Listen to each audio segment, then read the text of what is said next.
23 orang sisanya terpanggang hidup-hidup. Hai, welcome back to my channel. Aku Immanuel. Di video kali ini aku akan membahas sebuah tragedi yang menimpa bis sekolah di Thailand pada tanggal 1 Oktober lalu. Apa yang terjadi pada bis ini? Cus kita bahas dan tonton video ini sampai habis.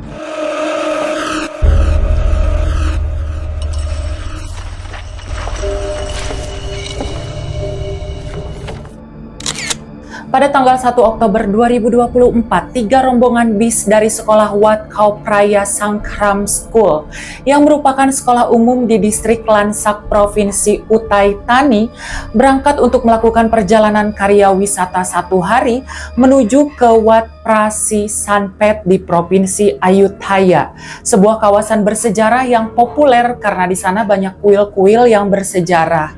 Kemudian rencananya mereka juga akan mengunjungi Electricity Generating Authority of Thailand, semacam perusahaan pembangkit tenaga listriknya Thailand. FYI, anak-anak yang ikut kegiatan karya wisata ini dari satu sekolah itu, tapi campur ya. Jadi satu sekolah itu jenjangnya mulai dari TK, SD, sama sekolah menengah. Dan bis yang dipakai oleh pihak sekolah merupakan bis 2 tingkat tunggal dengan kapasitas 41 tempat duduk yang teregistrasi sebagai bis sewaan sejak Februari 1970. Jadi bisnya udah tua guys, umurnya udah 54 tahun. Dan bis ini dioperasikan oleh perusahaan Chinabut Tour. Berangkatlah mereka 3 bis itu. Singkat cerita, di perjalanan pulang dari karya wisata, rombongan bus nomor 2 yang dikemudikan oleh sopir bernama Saman Chanput melaju dengan kecepatan 70-80 km per jam yang membawa 44 orang penumpang yang terdiri dari 38 pelajar dari rentan pelajar prasekolah hingga sekolah menengah dan 6 orang guru. Pada pukul 12:29 waktu UTC, bus mulai memasuki ruas jalan Vibhabadi Rangsit Road di Kukhot, tepat di sebelah lorong Soi Pahong Nyoti 72 yang merupakan jalanan yang ramai di dekat pusat perbelanjaan Zir Pangsit. Tiba-tiba ban sebelah kiri depan bus meletus sehingga otomatis membuat sopir kehilangan kendali, lalu bus menghantam pembatas jalan. Nah, habis nabrak itu, sopir dan penumpang sempat panik kan. Kemudian mereka semakin dibuat panik karena tiba-tiba saja muncul percikan api dari bagian bawah bis yang dengan cepat mengenai tangki bahan bakar sehingga asap mengepul dan api semakin membesar. Sopir yang panik langsung keluar dari pintu pengemudi, kemudian berlari ke bagian belakang bis dan mencoba memadamkan api menggunakan pemadam api ringan yang dia ambil dari 2 bis lainnya. Kan mereka berjalanan beriringan dong. Di dalam bis, kondisinya makin chaos karena asap tebal mulai masuk. Api semakin lama semakin membesar. Para penumpang ini berlari berhamburan menuju pintu keluar, tapi tiba-tiba pintunya macet dan pintu darurat tidak berfungsi. Kalian bayanginlah itu, isinya mayoritas anak-anak semua, sisanya 6 orang guru. Bisa kebayangkan jejeritannya kayak gimana waktu itu? Karena gagal memadamkan api, sopirnya cus kabur dia. Nah, di tengah-tengah kobaran api, pintu keluar tiba-tiba bisa didobrak. Sebanyak 18 orang pelajar dan 3 orang guru berhasil keluar dari bis dengan keadaan cedera dan mengalami luka bakar. Bahkan katanya nih, ada 1 orang anak yang terancam buta permanen karena bagian wajahnya terbakar, tapi dia masih selamat. Sementara 23 orang sisanya terpanggang hidup-hidup. Dari ke-18 orang yang berhasil keluar dari bis, 2 orang anak mengalami kritis lalu kemudian meninggal dunia. Sehingga total orang yang meninggal atas insiden itu menjadi 25 orang. Dan ketika berhasil dipadamkan, sebenarnya petugas masih belum bisa mengevakuasi para korban karena meskipun apinya sudah padam, tapi badan busnya sangat panas. Hingga tiba waktunya mereka masuk, pintu bisnya dibuka. Kemudian para petugas itu segera mengevakuasi para korban. Para petugas ini dibuat tercengang karena para korban sudah dalam keadaan hangus. Bahkan beberapa kondisinya sampai jadi bubuk gitu guys. Jadi abu saking kobaran apinya sangat besar. Dan yang paling sedih nih, Beberapa di antara mereka ditemukan sedang dipeluk oleh gurunya. Dan ketika jenazah wanita itu berhasil diidentifikasi, guru wanita itu bernama Kanokwon Sripong yang baru diwisuda pada tanggal 26 September lalu, beberapa hari sebelum kecelakaan itu terjadi. Kayaknya waktu itu Kanokwon berusaha melindungi anak-anak didiknya kayak menjadi tameng gitu, tapi sayangnya mereka semua terbakar habis. Dan malam harinya, sopir bus yang sempat kabur langsung menyerahkan diri. Polisi kemudian melakukan penyelidikan atas insiden ini dan mereka menemukan fakta bahwa mobil yang dikendarai oleh Saman Chanput telah mengalami beberapa kali modifikasi ilegal. Meskipun pihak perusahaan pemilik armada bersikukuh bahwa seluruh armada mereka telah lolos uji kelayakan tahunan, tapi kenyataannya banyak sekali kejanggalan dari bis yang sudah berumur setengah abad ini.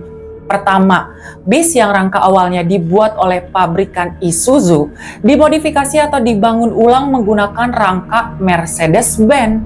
Jadi ini kan bis emang udah tua gitu ya. Jadi bagian sasis bisnya itu masih dipakai yang lama. Buat yang nggak tahu apa itu sasis, kayak rangka struktur utama kendaraannya itu loh, atau yang bagian dasarnya itu. Dan sasis ini merupakan bagian terpenting dari kendaraan untuk menopang seluruh komponen lainnya, apalagi bisnya ini 2 tingkat tunggal. Hanya bodinya aja yang diganti baru, sehingga kalau kita lihat secara bodi bagian luar dalamnya, gak akan ada yang nyangka kalau ini mobil udah ringkih. Kan ketahuan tuh pas nomor rangkanya dikerok, ini mah mobil laule gitu. Yang kedua, mobil yang tadinya berbahan bakar solar kemudian dimodifikasi menjadi bahan bakar gas terkompresi atau gas alam terkompresi yang biasa disebut CNG.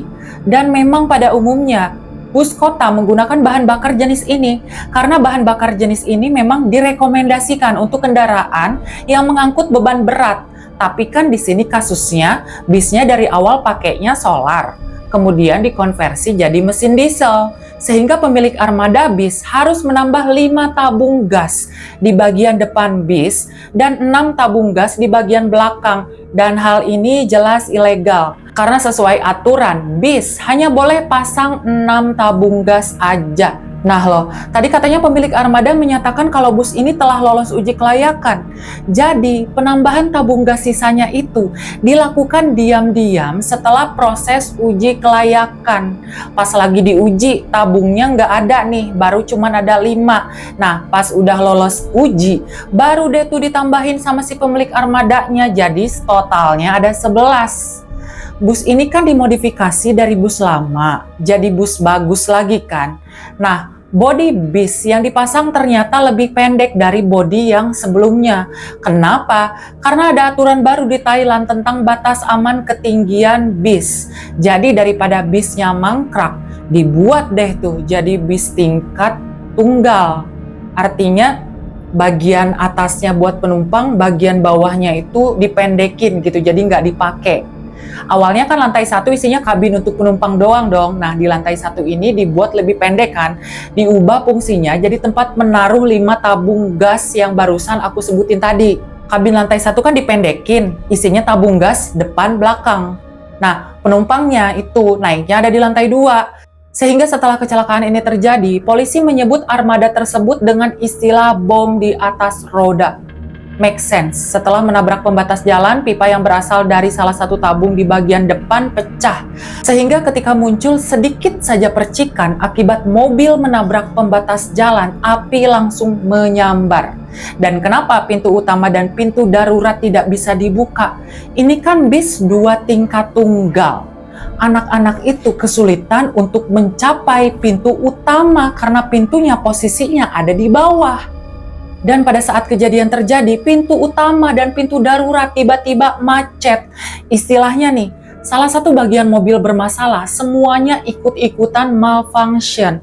Kan emang body part yang dipakai di mobil itu bukan yang seharusnya. Jadi bukannya mengupgrade sistem keselamatan yang lebih canggih, malah jadi bom di atas roda, cenah. Dan ketika pintu itu berhasil dibuka paksa, kan ada beberapa yang berhasil keluar. Nah, sebagian lagi terjebak dan kebakaran itu terjadi kurang dari 1 menit sebelum api melalap seluruh badan bus itu. yang artinya para penumpang hanya punya sedikit waktu untuk melarikan diri.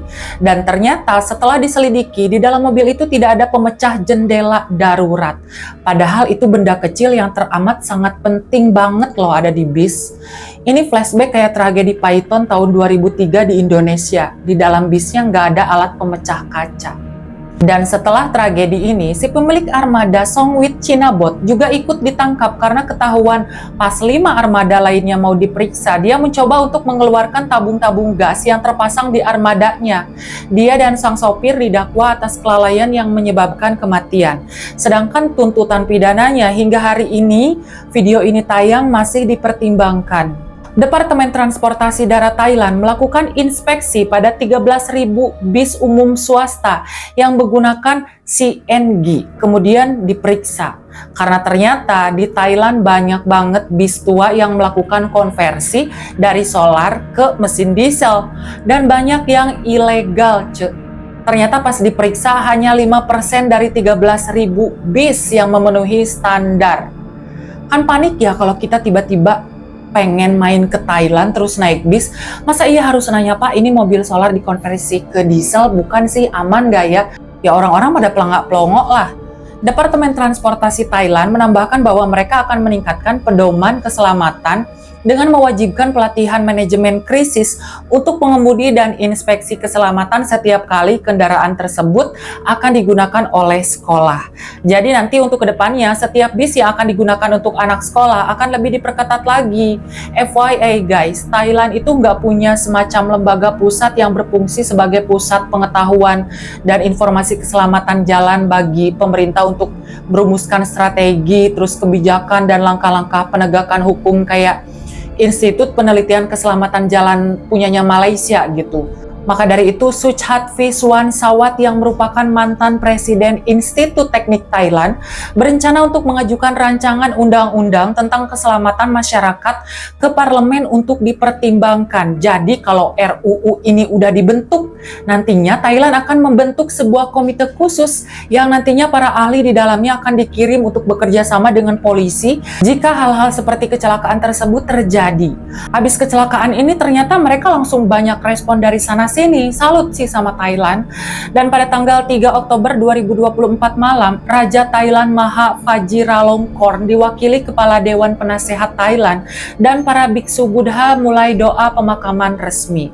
Kemudian pada hari Selasa tanggal 8 Oktober 2024, upacara kremasi untuk seluruh korban kecelakaan bis digelar di Sekolah Wat Khao Praya Sangkram. Upacara kremasi dibagi menjadi 4 sesi. Sesi pertama dan kedua upacara kremasi untuk 7 orang siswa, sesi ketiga upacara kremasi untuk 6 orang siswa, dan terakhir kremasi untuk ketiga guru. Dan upacara ini digelar dengan prosesi dan protokol kerajaan atas perintah Raja Thailand Maha Vajiralongkorn. Dan upacara kremasi ini dipimpin oleh para petinggi di Thailand dan para pejabat di Provinsi Uthai Thani. Bunga-bunga menghiasi 25 peti mati yang di atasnya dipajang potret masing-masing korban, serta persembahan berupa makanan dan minuman, bahkan mainan dan boneka kesayangan para korban. Kemudian doa upacara pemakaman berlangsung selama 5 hari di aula sekolah. Nah, itulah tadi tragedi kecelakaan bis yang terjadi di Thailand pada tanggal 1 Oktober lalu. Tentunya kecelakaan ini menjadi duka mendalam bagi keluarga korban dan semoga kasus seperti ini tidak pernah terjadi di belahan dunia manapun. Dan buat kalian yang tahu lebih banyak tentang tragedi ini, mungkin ada bagian yang lupa aku sampaikan, boleh silakan tulis di kolom komentar. Dan buat yang nggak sengaja klik video ini, jangan lupa mampir dan tinggalkan jejak dengan cara klik like, subscribe, dan nyalain lonceng notifikasinya. By request apapun itu, kasus kriminal, tragedi, misteri, dan biografi, silahkan tulis di kolom komentar. See you on the next video. Dadah!